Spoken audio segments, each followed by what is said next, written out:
welcome to the Recovery Daily podcast. I'm your host, Rachel Abbasi. I'm a grateful recovering alcoholic and stroke survivor. And I just finished giving my Weimaraner a foot bath. So I even lit a candle and put some lavender in there, Epsom salt. She's got these like bumps on her paws between her feet and everything. It's my fault. I took her in the woods and she got her feet wet in what I think was not good water. And so she's had these bumps on her feet, and they've been going away slowly, but I have to like clean them and treat them and that kind of thing. So she's just got really, really bad skin allergies. And I did a no-no and took her into a place that was not good for her skin. So anyway, I kept forgetting to wash her feet. So I had to make a big deal out of it so I would remember. So yeah, I got the big bathtub already, a little candle. I have this little wooden boat and I put the sailboat in the water and she was like, what's that? And it was floating around. And so she ended up getting in and she just stood there and I just like scratched her back. I didn't give her a full blown bath. And then I grabbed her feet and I splashed the water around. It was kind of fun. But for some reason it gave me a little bit of symptoms, a headache. I don't know if it was the candle light flickering or what it was, but anyway, it was nice. And today I want to talk about breaking the vicious cycle. So this was what the meeting was about this morning. And I was thinking, it just applies, right? It applies like, doesn't it feel like sometimes you're just in this vicious cycle? Whether it is when you were an active alcoholic and there was this, like the walls were closing in on you and you couldn't get drunk, you couldn't get sober. It was just like a vicious cycle. But I feel like in my disability time that I'm in right now, when it's up to me to figure out what my days look like and create a new schedule for myself, I feel like I've been getting in this vicious cycle a little bit. And by that, you guys have been with me many of you have been with me for over a year, because I started this in June of last year. And so those of you who are lifetime listeners, you know that I'll have like my ups and downs, and it's almost feels like it's monthly. And no, it is not affiliated with anything feminine.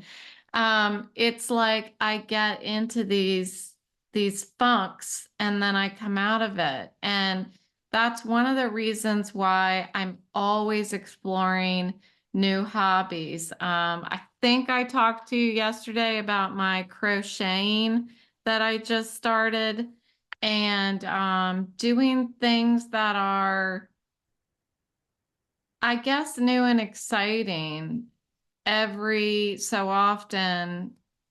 Feels like it breaks that cycle, that monotony, that feeling of being stuck. And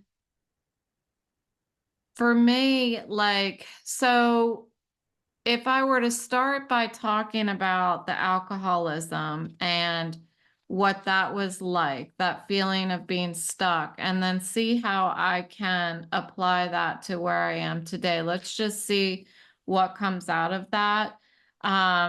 One thing I heard this morning, I'm putting my crochet down or else I'll end up starting to crochet while I'm talking.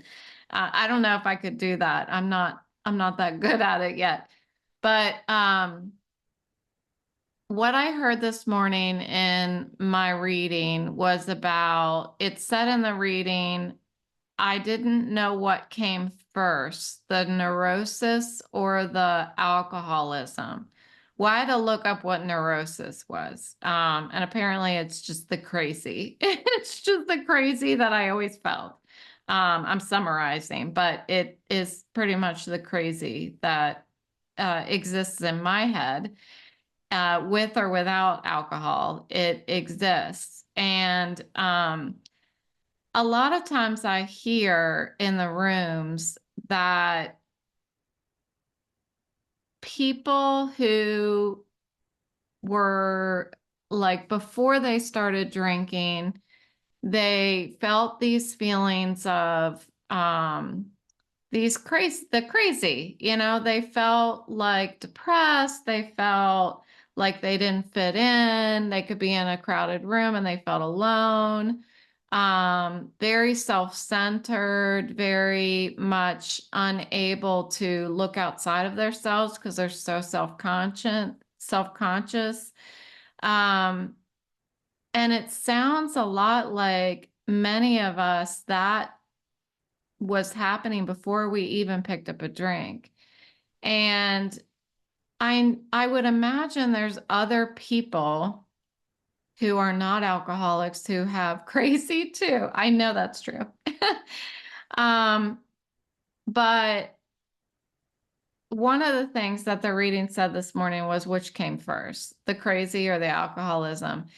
And I believe that my crazy came first because I remember my crazy before I even drank. But did my crazy lead me to drink?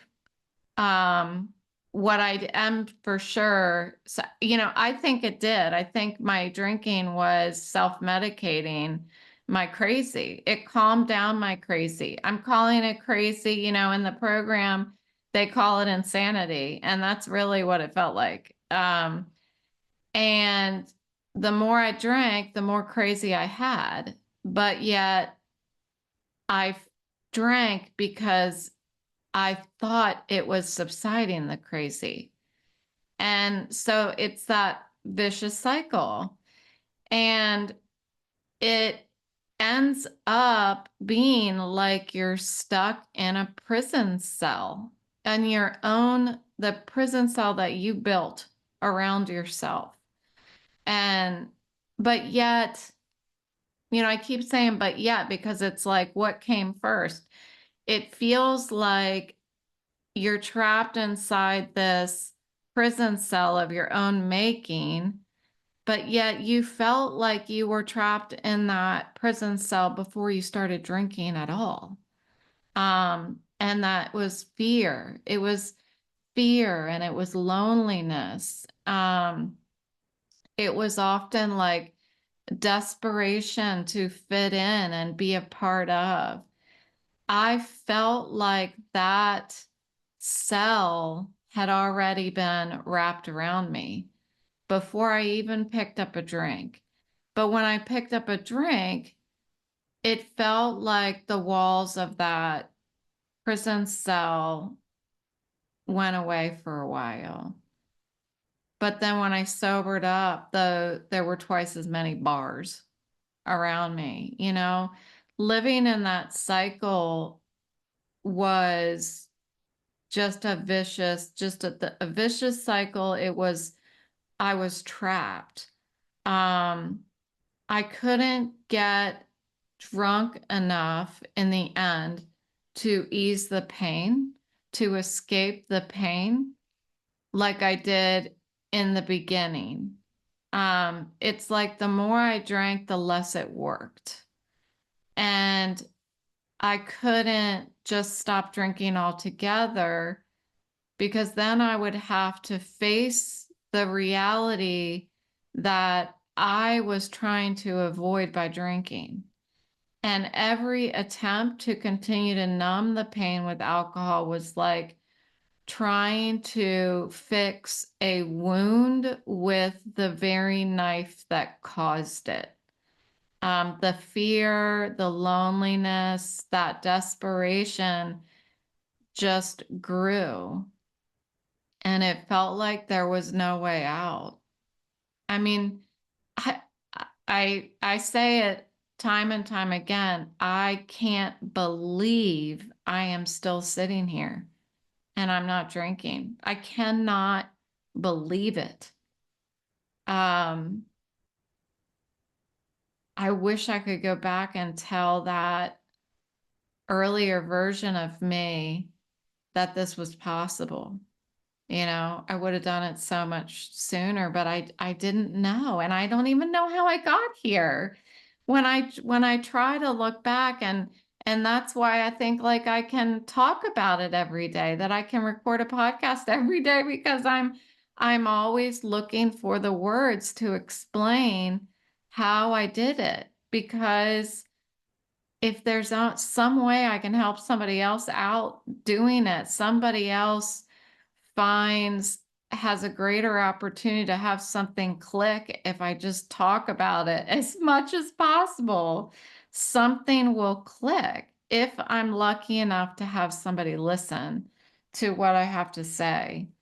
Um, so every night before I go to bed, I've talked about how I say my prayers, and I get on my knees, regardless of, in the beginning, I was nervous to do that because I felt like somebody was going to walk in and I felt like I was going to look stupid, but I did it anyway. And then eventually it didn't matter. I was doing it because it was keeping me sober. And so I still do it. It's been probably about 4 years that I've been getting on my knees every night before bed to say my prayers. And the first thing I say is thank God for my sobriety. Well, it's not the first thing I say. One of the things I say is thank God for my sobriety. And when I say that, I make a point to pause and picture the agony that I once lived through. I do this intentionally to keep the misery fresh in my mind. I will picture, I will grab a snapshot of something from when I was actively drinking, whether it was a feeling, whether it was a conversation I had with somebody, whether it was something I did, something I said, some sort of humiliating, event or anything like that. A flight that I missed, you name it. I pick something and I picture it. And I, what's it called when it's not envision, maybe it is. When I envision what it felt like, I try to capture for an instant that pain, that embarrassment, that agony that I felt in the moment. And why do I do this? It sounds like a terrible way to go to sleep. It's not, because that's not me anymore. You know, I do it because I never want to forget why I chose sobriety.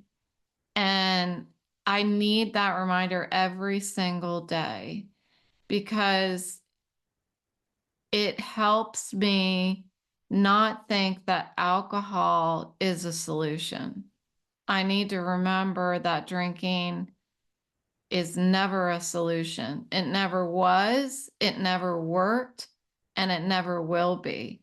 It only led me down a path of suffering and that vicious cycle of suffering.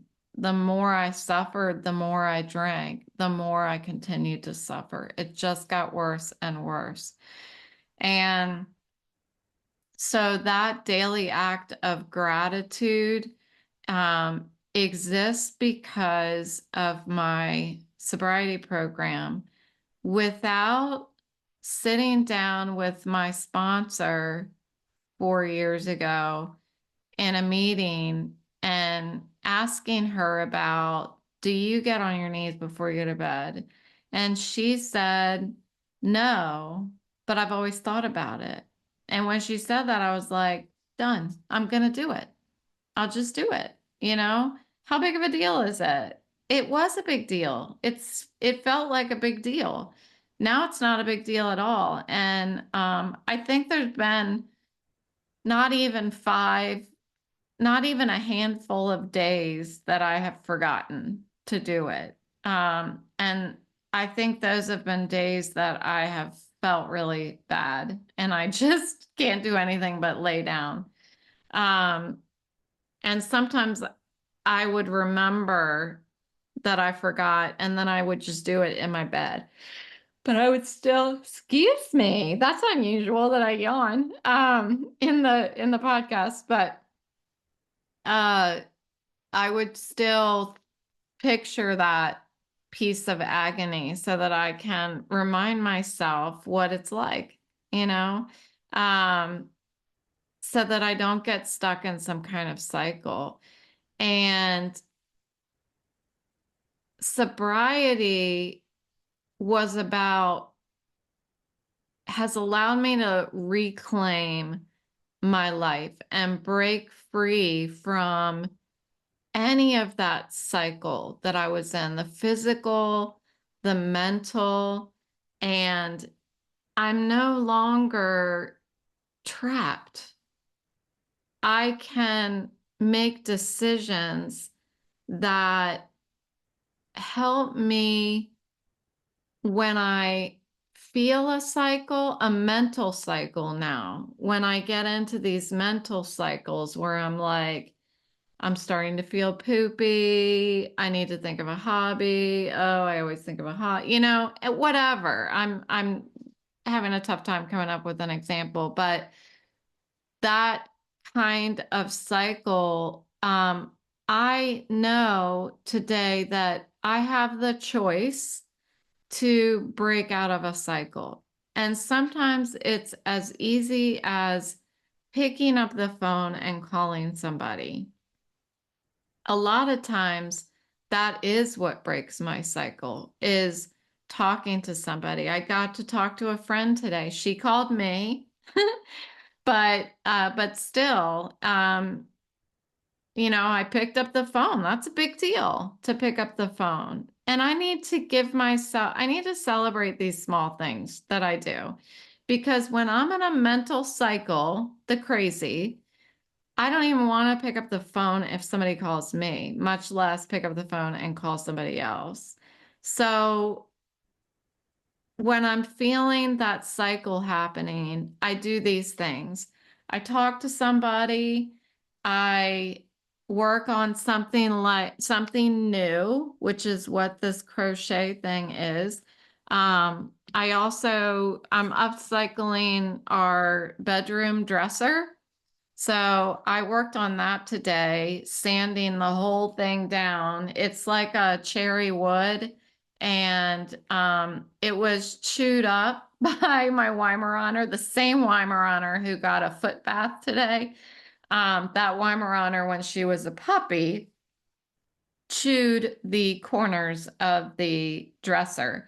So I got wood filler and had to redesign the corners of the dresser and sanded them down so they have like the curvature to them and everything. And then I'm gonna paint it. Hopefully I get to paint it tomorrow. So that's kind of fun. But these are the kinds of things that break me out of my cycle. One thing that I have not been doing like I want to is write every day for my book. And I'm not beating myself up about it, but it's something that I want to do.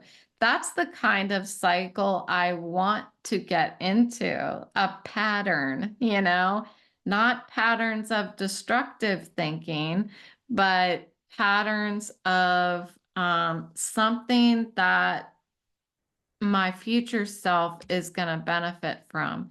And that's what all of these new ideas are. So, ideas, talking to people, and going to my meetings, that's part of my cycle, but it's part of my healthy pattern. There's a difference between a vicious cycle and a healthy pattern. And so I think my takeaway from today is that I'm doing a good job.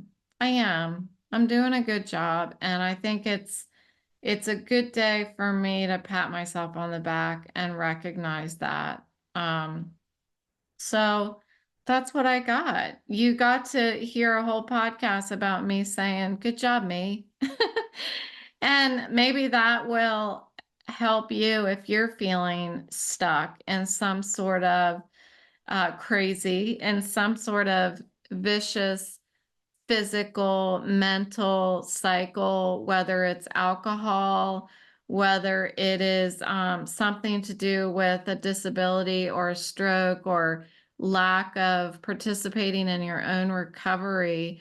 Know that there's a way out, and you have the ability to make that decision every day, any part of the day. It's never too late to start your day over. My daughter hates when I say that, but it's so true. And whenever I forget that, I need to remind myself how I was able to break free from a fatal, a near fatal cycle. And that's incredible that I was able to do that. And I'm living proof that you can escape from that prison that you might feel like you're in. Um, and I want you to know that you can do that too. You can escape from it. And if anybody who listens needs to reach out to me, or wants to chat, you can always find me on Facebook or Instagram or LinkedIn or YouTube, or you can email me at rachel@recoverydailypodcast.com. I don't get enough people reaching out to me. So send me an email. I know you people are at work and you're sitting in front of your computer and you're like, ugh, I don't want to work. You can send me an email. Okay, so thank you for joining me today on the Recovery Daily podcast. I will talk to you tomorrow.